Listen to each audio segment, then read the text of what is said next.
নমস্কার, দেখছেন জি 24 ঘন্টার সঙ্গে রয়েছে পায়েলা। রাত 8:30টার সেরা খবরগুলো দিকে নজর রাখবো। ফের হাইকোর্টে ধাক্কা রাজ্য সরকারের। রাজ্য এখনই ভাতা দিতে পারবে না চাকরিহারা গ্রুপ সি এবং ডি কর্মীদের।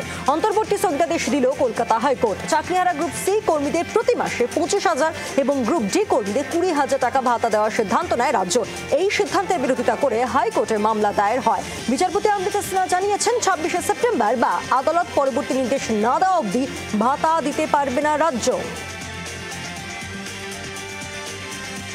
দলের লাস্ট ওয়ার্নিং এ ঢোক গিললেন হুমায়ুন।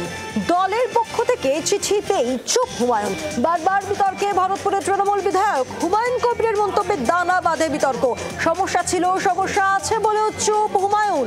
সমস্যার কথা নির্দিষ্ট জায়গাতেই বলবেন বলে জানান হুমায়ুন কবির। নিজেকে অসুস্থ দেখাতে নাটক কালীঘাটের কাকুর। মেডিকেলে সুযোগ পেতেই অতিরিক্ত ড্রাগ সেবন। শারীরিক অসুস্থতা দেখাতেই বাড়তি সুবিধা কাকুর। সুজয় কৃষ্ণ ভদ্রের অসুস্থতা নিয়ে সংশয় সিবিআই এর। সব মিলিয়ে 2.5 দিন সংজ্ঞাহীন ছিলেন কাকু।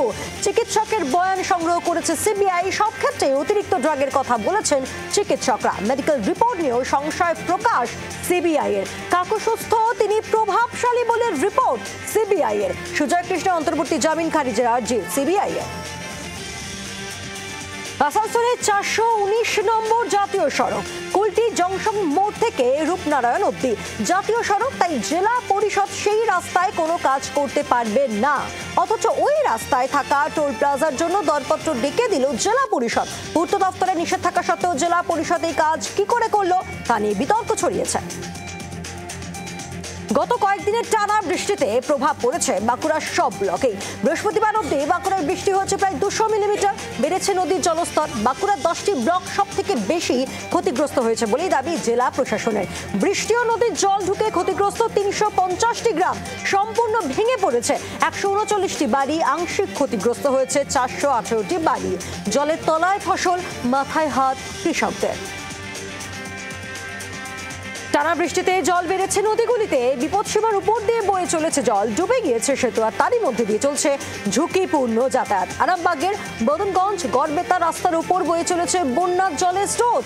অন্যদিকে কামারপুকুর ও জয়রামবাটির মধ্যবর্তী হলদি পোলের উপর দিয়ে বইছে জল। জলের তলায় জমির ফসল। একটানা বৃষ্টির জেরে পশ্চিমে জল গড়িয়ে আসার কারণে এই পরিস্থিতি, দাবি স্থানীয়দের।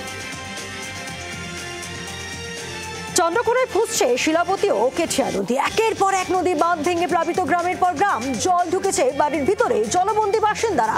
জলের তলায় বিঘার পর বিঘা কৃষি জমি।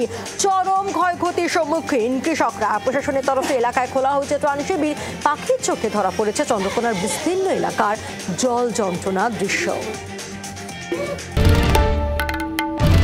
বাংলার আওয়াজ, বাঙালির আবেগ, জি 24 ঘন্টা।